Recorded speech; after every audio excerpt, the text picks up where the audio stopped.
Арыс қалалық мәдениет үйінде Түркістан облыстық мәслихатының төрағасы Нұралы Әбішев, облыстық мәслихат депутаты Ержан Қосманбетов облыстық мәслихаттың өткен жылы атқарған жұмыстары туралы есеп беру және тұрғындардың мәселелерін тыңдау мақсатында арнайы жиын өткізді. Аталған жиынды қала әкімі Қайсар Маңқараев ашып жүргізіп отырды.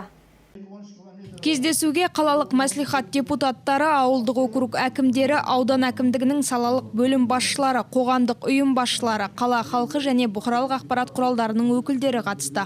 Облыстық мәслихат төрағасы Нұралы Әбішев жыл сайын ұйымдастырылатын бұл шараның өту кезеңдерімен таныстырды. Жиынның да жиыны болады. Біз әшейін жәндегі қағаздың жиыны емес, бір өздеріңізбен есте қалатындай, ертең сол жиыннан нәтиже шығатындай бір жиын болсын дегім келеді. Біз қазір қысқаша өздеріңіз сайлаған Ержан Төлеубекұлының жаңағы атқарған жұмыстарын тыңдаймыз. Одан кейін сұрақ жауапқа өтсек, оның барлығын бізде міндетті түрде біздің инспекторлар отыр. Сұрақтың әртүрлісі болады. Егер аудандық көлемде шешілетін сұрақтар болса, ол жерге мына ауданның әкімі жауап береді. Облыстық көлемде болса, мен жауап беремін, айтпаса Ержан Төлеубекұлы жауап береді. Республикалық көлемде болса, біз оны жазып алып, міндетті түрде өзіміздің жаңағы мөрімізбен республикаға жіберіп, сіздерге оның жауабын алып беретін боламыз. Одан кейін облысқа барғаннан кейін қазір біз осы бүгін төртінші аудандамыз. Түркістан қаласында өткіздік. Біз барлық аудандан түскен осы ұсыныстар болсын, өтініштер болсын, осының барлығын бір айдың көлемінде біз ауданның бәрін аралап болғаннан кейін біз осы өздеріңіз сайлаған Қосманбетовпен бірге отырып, сіздердің сұрақтарыңызды облыс көлемінде талқылайтын боламыз. Ол жерде облыстың басқарма басшылары, облысқа басқармаға жауапты облыс әкімінің орынбасары болады. Содан кейін сіздерге біз нақты жауаптарын беретін боламыз.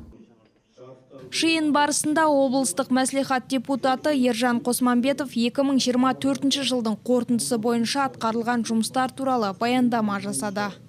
Түркістан облыстық мәслихаты қызметінің ашықтығын қамтамасыз ету үшін барлық 6 сессияның бәрі YouTube арнасына салынып көрсетіліп отырды.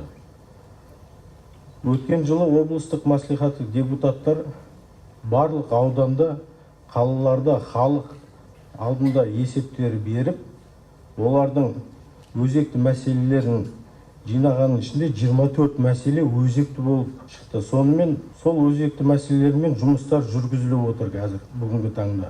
Ал енді Арыс қаласына келетін болсақ, Арыс қаласы бойынша 2024 жылы қордан бөлінген, республикалық қордан, облыстық бюджеттен бөлінген қаржылар туралы айтып өтсем, 51 нысанға 5 миллиард 291 миллион теңге бөлінген.